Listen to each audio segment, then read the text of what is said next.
많이 이야기하는 화두가 경제와 부동산이잖아요. 그래서 준비했습니다. 김시덕 도시문헌학자, 박시동 경제평론가 두 전문가 모시고 이야기를 조금 나눠보겠습니다. 어서 오십시오.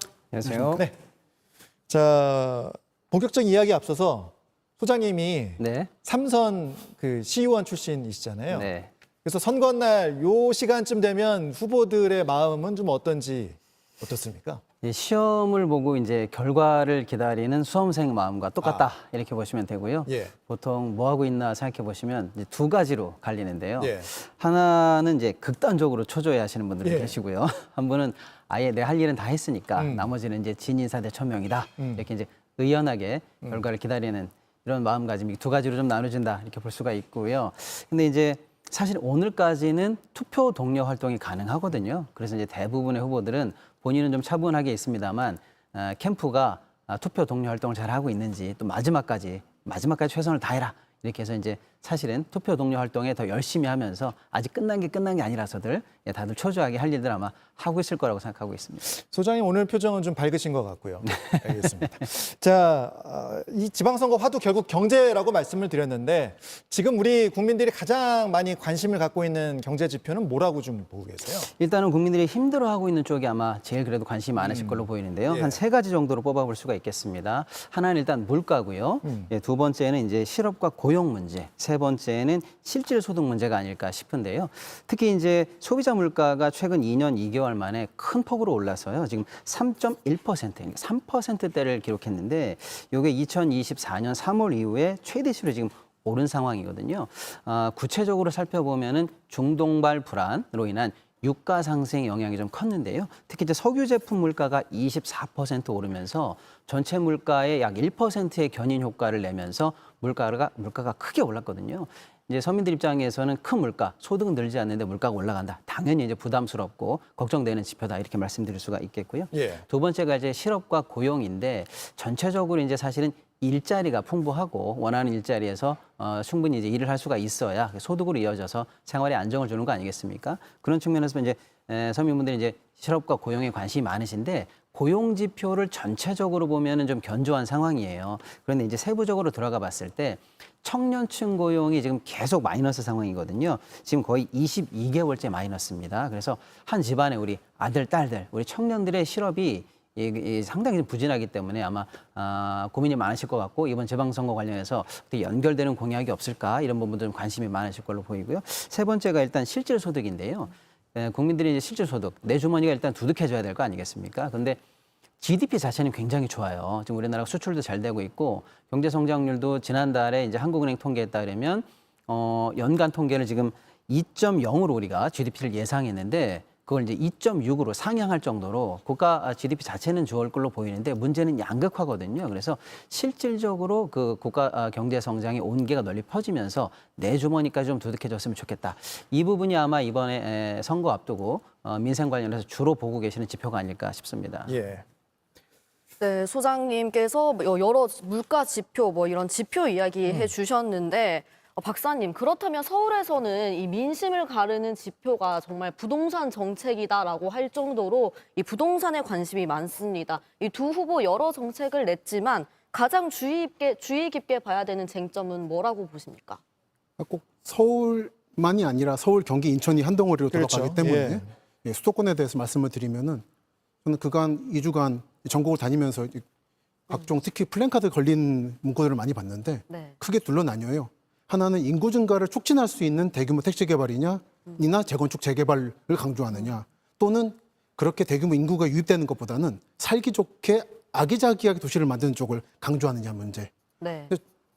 전체적인 경향을 봤을 때에는 서울은 네. 그러니까 부동산 얘기나 아파트 얘기를 많이 합니다만 네. 그 아파트 값이 오르고 있는 거는 이제 일부 이제 신축 아파트 단지 같은 곳들인 거고 전체적으로는 인구 증가를 촉진하지 않는 그 예를 들어 복지회관을 만든다든지 이런 형태의 도시를 가꾸는 쪽에 치우친 느낌을 받았고요. 네. 반면에 인천이나 경기 쪽은 대규모 택지 개발, 대규모 재개발 재건축을 통해서 서울로 들어가고 싶어도 못 들어가는 사람들을 경기도가 받아들이겠다는 그리고 강력한 의지가 느껴졌던 것 같습니다. 서울은 더 들어오면 안 되고 예. 잘 가꾸는 거고 그렇죠. 경기도는 더 들어올 수 그렇죠, 있게 그렇죠. 택지 개발로 간다. 맞습니다.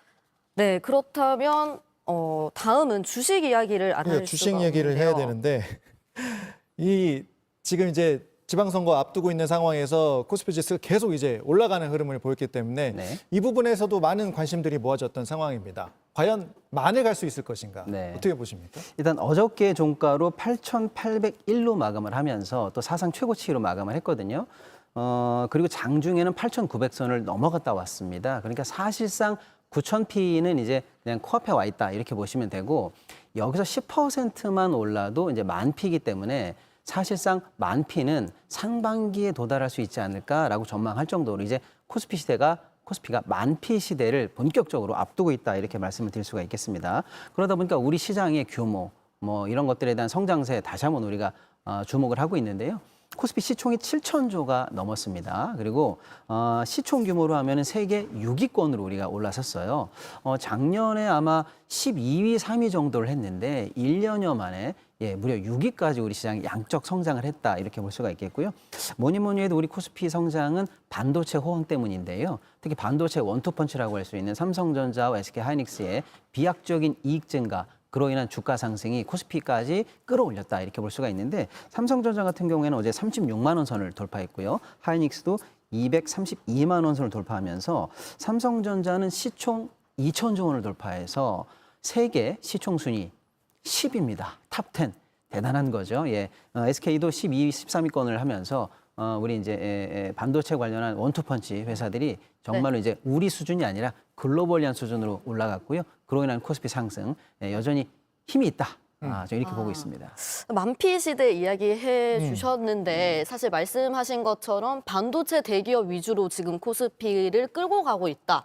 그러면서 일각에서는 반도체 빼면 4,000P다 하면서 이게 착시 효과라는 이야기도 나오거든요. 네. 소장님은 좀 어떻게 전망하고 계시는 건지. 한 증권사에서 반도체 쏠림에 대해서 조금 우려하는 보고서를 냈는데 반도체 부분의 상승을 제외하면은 4,100 수준 아니냐라는 어떤 분석이에요. 그 보고서의 진의를 우리가 이제 추론해 본다면 그래도 쏠림은 좀 우리가 경계해야 되고 다른 쪽으로도 온기가 좀 퍼져야 된다라는 이제 진의로 일단 해석을 하는데 다시 한번 뒤집어서 생각해 본다면 그러면 1년 전에는 코스피가 2,300선이었거든요. 그때는 이제 반도체를 넣어도 2,300이었으니까 이제는 뭐 반도체를 빼고도 4,100이라고 하면은 그래도 양적으로 1년 만에 2배 성장이거든요. 팽창했다. 맞습니다. 굉장히 이제 긍정적으로 보셔야 될 부분이 많고요. 제가 볼 때는 반도체 쏠림이 있다고 하는데 이 여기서 말하는 쏠림이 다른 쪽이 주저앉으면서 올라가는 쏠림이라기보다는 사실 다른 쪽도 괜찮은 섹터들이 여럿 있거든요. 뭐 조선이라든지 방산, 전기, 전력, 전선, 화장품 같은 수출도 잘 되고 실적 호조세를 띠고 있는 많은 섹터들이 있습니다. 그러니까 반도체가 너무 잘해. 그래서 진짜 이제 뭐 모범생 중에서 모범생이고 다른 쪽도 보면 모범생, 우등생들도 좀 많습니다. 작년에 코스피 상장사 전체 영업이익이 대략 300조 원 수준으로 보이거든요. 근데 2026년 올해 전망은 900조 원으로 전망이 돼요. 그러니까 물론 이제 삼성이나 하이닉스가 대략 한 500조 이상 할 걸로 보입니다만 나머지 회사만 보더라도 작년 상장이익 전체를 아웃퍼폼하는 정도라고 하니까 다소 쏠림 현상은 좀 있습니다만 여러 섹터에 있는 우리 회사들이 골고루 그래도 잘해주고 있다라고 저는 좀 긍정적으로 보고 있습니다. 네, 그러니까 반도체 슈퍼사이클에 지금 대한민국 산업 전반적으로 올라탔다 이렇게 볼 수 있을 것 같은데 박사님 그러면 이번에 후보들 정책을 보더라도 이 반도체 클러스터 조성 이야기가 참 많이 나옵니다. 그러니까 이 산업단지를 꾸릴 때 수도권이 아니라 이 비수도권으로 유치를 할 수 있게 해야 된다라는 내용이 담긴 반도체 특별법이라고 하죠.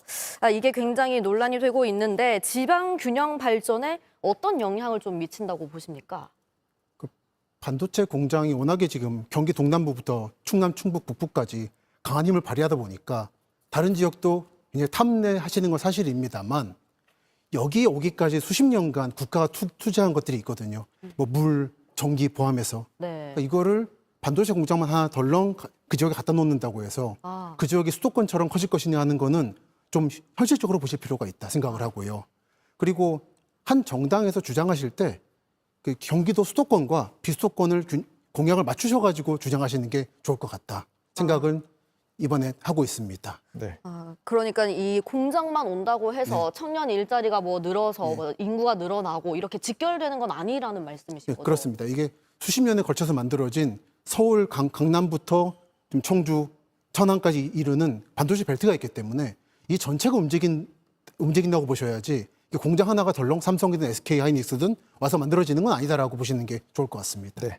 이 반도체 관련 이 클러스터 조성 관련도 이번 지방선거에서 많은 후보들이 얘기를 했던 부분이고 반도체는 여기서 정리를 좀 하고 그 교통 관련 공약들도 후보들이 굉장히 좀 많이 내놨습니다. 특히 이제 수도권을 중심으로는 이제 뭐 GTX 노선 연장이라든가 이런 부분들 뭐 많은 후보들이 목소리를 냈는데 이번 지방선거 이후에 이 후보들이 냈던 공약들이 과연 어떤 식으로 좀 소화가 될 것인가 박사님 어떻게 보시는지 궁금합니다.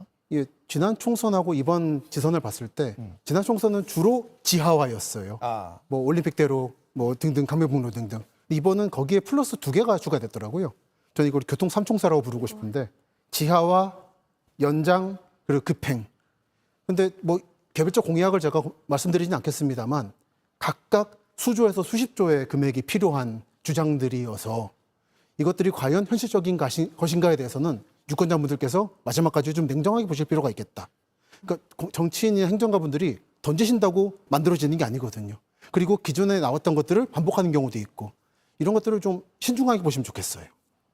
네, 그럼 이 지방 문제 이어서 좀 이야기를 이어나가 보자면요. 소장님, 전남 광주 같은 경우에는 분리됐다가 이번에 40년 만에 다시 통합됐습니다. 그러면서 뭐 재정 규모가 전국 3위라고 하는데 소장님께서 보시기에는 지방 정부가 할 수 있는 그 경제 정책의 범위가 어디까지 가능하다고 보십니까? 네, 물론 이제 국가 중앙 정부가 할 수 있는 역할이 굉장히 크죠. 그런데 그에 비해서 사실은 주목을 덜 받아서 그렇지 이 광역이라든지 뭐 기초에서 거의 뭐 경제적 정책이라고 해봐야 별거 없는 거 아니야라고들 생각하시는데요. 실제적으로 보면 그렇지가 않다라는 게 저의 의견입니다. 왜냐하면 예를 들어서 이제 국책 사업 같은 경우에도요. 중앙 정부의 예산만으로 되는 경우는 거의 없고요. 대부분 국비, 도비, 시비가 매칭 사업으로 이루어지는 경우가 태반이기 때문에 결국에는 광역과 기초가 예산을 모아낸다라든지 자기네들이 하겠다는 의지가 모아졌을 때 이제 국책 사업이 마지막까지 이제 메이드가 되는 경우가 많거든요. 그러니까 결론적으로는 지방에서 하겠다라는 의지가 거꾸로 상향식으로 전달이 돼야 국책 사업이 확정되는 구조다 보니까 사실상 의지의 키 어떤 그 국책 사업이라든지 경제 정책의 첫 발은 지방이 누르는 거일 수도 있다 이런 말씀을 좀 드리고요.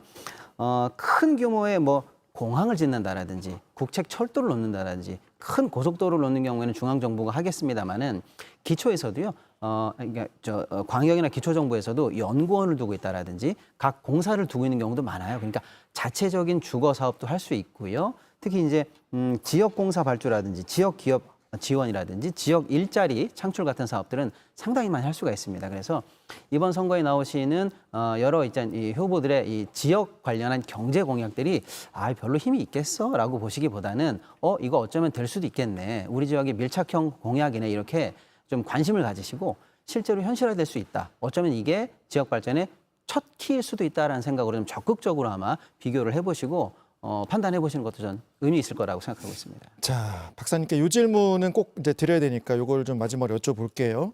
지방선거에서 빠질 수 없는 키워드 하나가 또 이제 지방 소멸을 막자 이런 거잖아요. 그러니까 지방도 같이 지역도 발전을 하자인데 보통 이제 인구 감소가 원인으로 지목이 되는데 과거에 한 말씀을 보시면 인구 감소가 반드시 문제는 아니다 이렇게 언급을 하셨어요. 이건 어떤 의미인지가 좀 궁금합니다. 조금 더 정확한 워딩을 말씀드리면 예. 인구 감소가 반드시 문제라고 정말 시민들이 개개인이 느끼고 있는가라는 주의 환기였습니다. 예. 정치인 행정가분들은 많이 말씀을 하세요. 그건 왜냐면은 약간 본인들의 생업과도 관련이 되어 있다 보니까 지역구가 통폐합한다든지 공무원 체제가 감축된다든지. 근데 제가 대도시나 농산어촌을 다니다 보면 시민들이 반드시 그에 동의하지는 않는 것 같더라고요. 대도시에서는 미국의 도시학자인 에드워드 글레이저라는 분이 계신데 그분이 부티크 도시란 말을 했어요. 예. 그러니까 도시가 커지길 바라지 않고 지금 상태로 고착되길 바라는. 나 지금 도시를 너무 좋아하기 때문에. 작지만 예쁜 도시. 예쁜 도시. 더 이상 낯선 사람이 들어오지 않는 도시. 예. 그러니까 인구 증가를 바라지 않는 거죠. 대도시 방식으로. 예. 이게 서울이나 부산 같은 도시고요.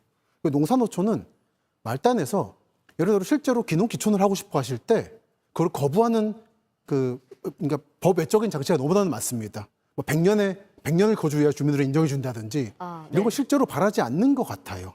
그래서 이게 정말 개개인 레벨에서 체감을 하시려면은 앞으로 한 20, 30년 더 걸리지 않겠나 생각을 하고 그러니까 인구가 감소될 때 오히려 이게 도시계획 재정비를 촉진하는 경우가 있습니다.